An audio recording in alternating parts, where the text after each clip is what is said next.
I, for one, when it comes to security of any Kenyan, I don't compromise.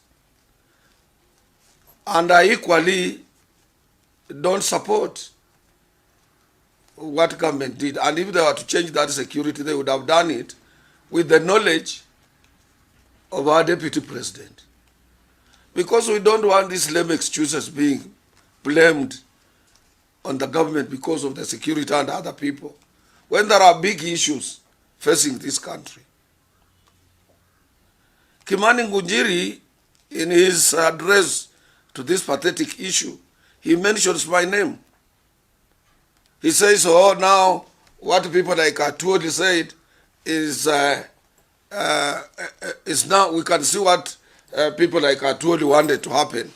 Francis Atwoli had said, and what he had said is what we are seeing. Me, I said nothing. And what I have said, always have said it in the open. And from 2014, I said our deputy president is not the right person to assume responsibility of presidency of this nation. And if Kenyans want to make him president, they are free to do so. This is a democratic country. But they would have to see for themselves on what they wanted. They are free. If he has a majority, he will be elected, and we will respect his office. We will respect the presidency. But the issue of circulating things on social media, la murder, what, nobody. And in the community where I come from, when you have children like me, when you have a family, when you have grandchildren, when you cannot kill. You can leave alone killing. You cannot plan to eliminate anybody. If there is anybody who knows Hallelujah properly. We can't plan. We don't plan for that. And some of the things we are taught when we are young by our parents, that don't do things that are against the government policies without prior consultation with those people who are concerned.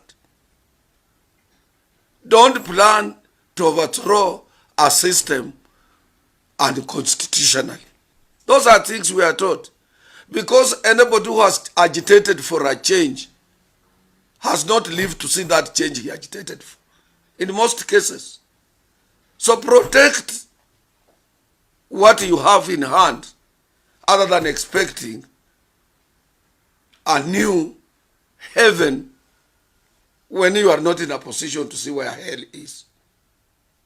Because people are being promised heavens, and those who are promising people heavens are not in a position to show them where hell is.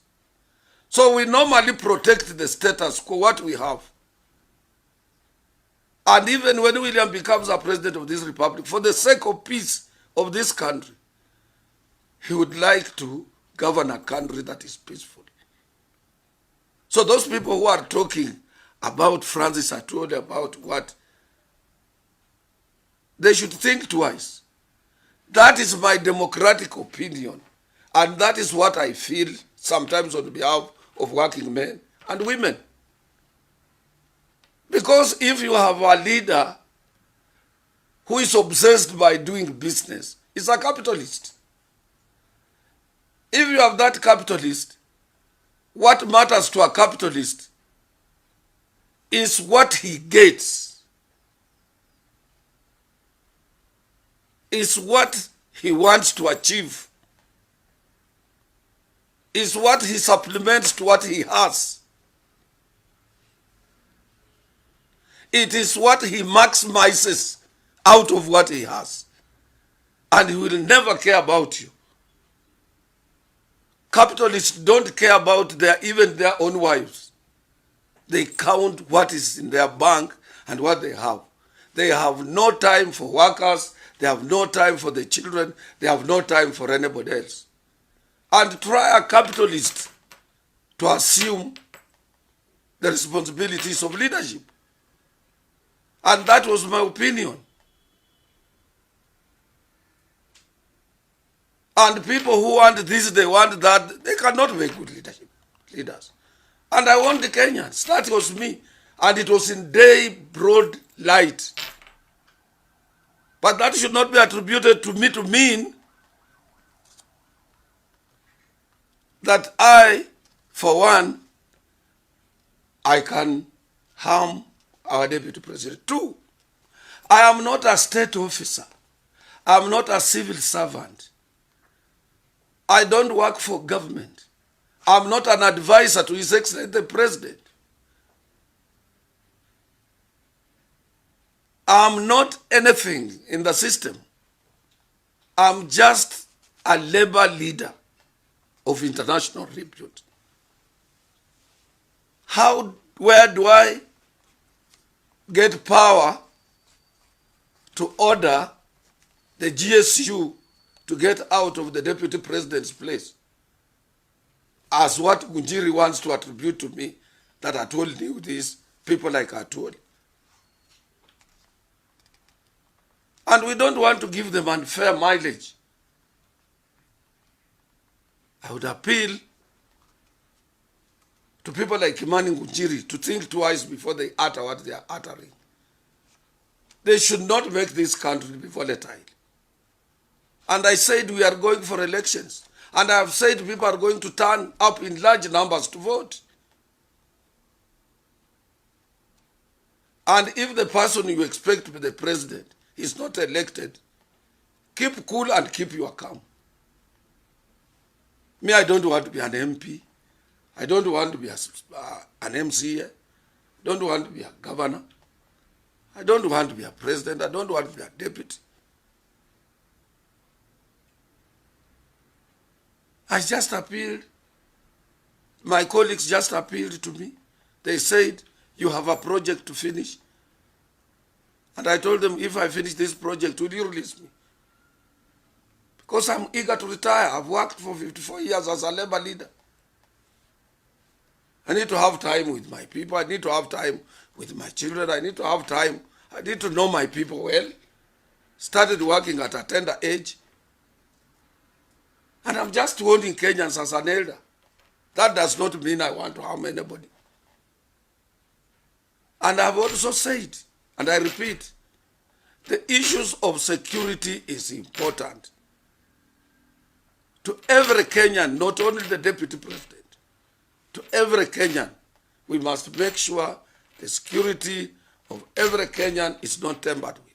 That's what I'm saying. And if you are to change the security officers guarding a VIP, let it be in consultation, prior consultation with the very VIP. Whether you love him, you hate him, he's a Kenyan. He needs to be protected. And don't throw words left and right, including people who are innocent, like me, Francis Atwoli. Kimani Ngunjiri should keep mum, should keep quiet. I was not part of anybody who might remove his security, and I wouldn't like him not to have a government security. I would like any outspoken politician to be protected by government, because everybody is a taxpayer. That is what I would say. And if anything happened to somebody who is not protected, you cannot come and say it is Atwoli. I'm not a state officer. And we wouldn't like anything to happen to anybody at all. So government should protect all of us. We are Kenyan citizens. We are here. We are not going anywhere, and we don't intend to go anywhere. All of us will remain here. We can disagree